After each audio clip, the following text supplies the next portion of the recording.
Bonjour à tout le monde, cette vidéo est un tutoriel qui présente l'utilisation de SketchUp en ligne à partir d'un iPad. Première chose à faire, se connecter à Google et taper les mots-clés SketchUp en ligne. Généralement, c'est le deuxième lien qui est le bon pour accéder à la page d'accueil. Là, il suffit d'appuyer sur le bouton « Commencer à modéliser ». On vous invite à vous connecter à un compte. Là, j'ai choisi une connexion à un compte Gmail. Voilà, l'application est prête. Donc, on crée un nouveau document. Là, je vous propose de changer les unités. Donc, on utilise des unités au centimètre avec une résolution d'1 centimètre. Cette astuce va nous permettre de mieux gérer le dimensionnement des géométries, puisque sur un iPad, il n'y a pas de clavier pour saisir des valeurs précises. Avec un ordinateur, on n'a pas ce problème, puisqu'il suffit de taper avec le pavé numérique les coordonnées et les valeurs que nous souhaitons. Là, je vais dessiner un carré de 40 cm par 40 cm, et vous allez comprendre que c'est pas facile.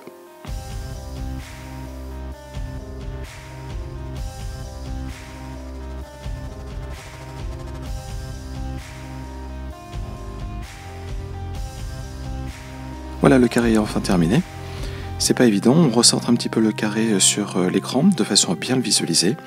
Et là, je vais créer donc un parallélogramme d'1 centimètre de hauteur à partir de la figure de base. Je retourne le parallélépipède de façon à voir le dessous. Et je vais dessiner des carrés de 5 cm par 5 aux 4 coins.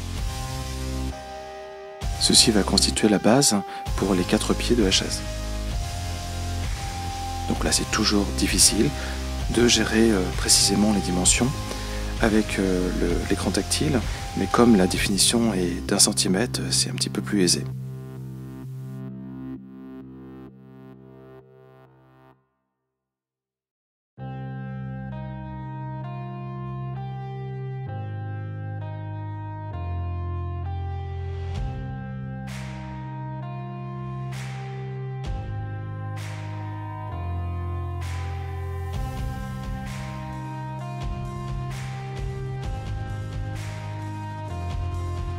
À partir de ces 4 carrés de 5 cm par 5 cm, on va faire donc une élévation sur 40 cm pour faire les 4 pieds.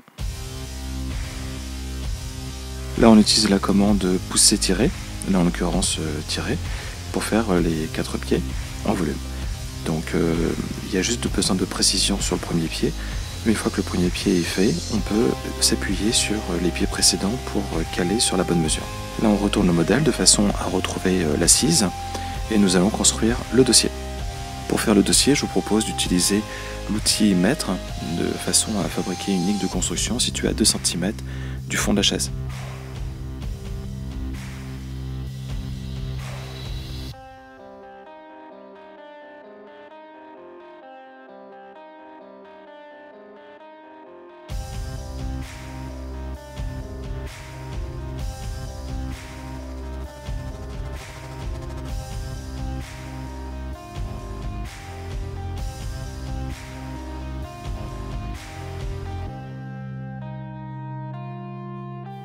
À partir de maintenant, on ajuste au mieux le zoom du modèle pour faire le dossier et pour pouvoir caler la valeur du dossier. Là, en l'occurrence, on va faire une élévation sur 40 cm.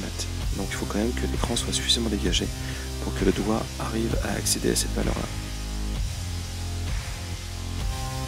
Là, maintenant, on va faire un trou au niveau du dossier, la partie supérieure du dossier. Et là, je vous propose d'utiliser l'outil mètre pour faire des lignes de construction situées à 5 cm de tous les bords. Donc bord du haut, bord latéral et le deuxième bord.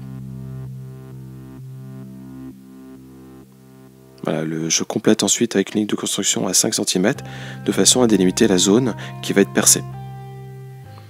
Là, j'utilise l'outil rectangle et j'utilise les intersections des lignes de construction pour faire ce rectangle. À partir de là, j'utilise l'outil pousser-tirer et là en l'occurrence c'est pousser pour faire un trou. Et j'essaye d'attraper une arête située au fond du dossier pour faire un trou borgne, un trou débouchant. Je retourne le modèle sous toutes les coutures de façon à voir s'il n'y a pas d'espace vide de surface manquante, ce qui peut arriver assez souvent avec SketchUp en ligne ou SketchUp même l'application sur ordinateur. Pour enregistrer, il faut télécharger le modèle en utilisant la commande télécharger, choisir la version. Ça met un petit peu de temps à se télécharger.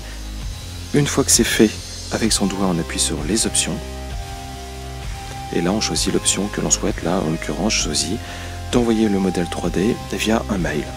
Donc le document est déjà en pièce jointe, il y a juste à taper l'adresse du destinataire, à choisir un objet de mail et d'écrire un corps de texte pour le destinataire.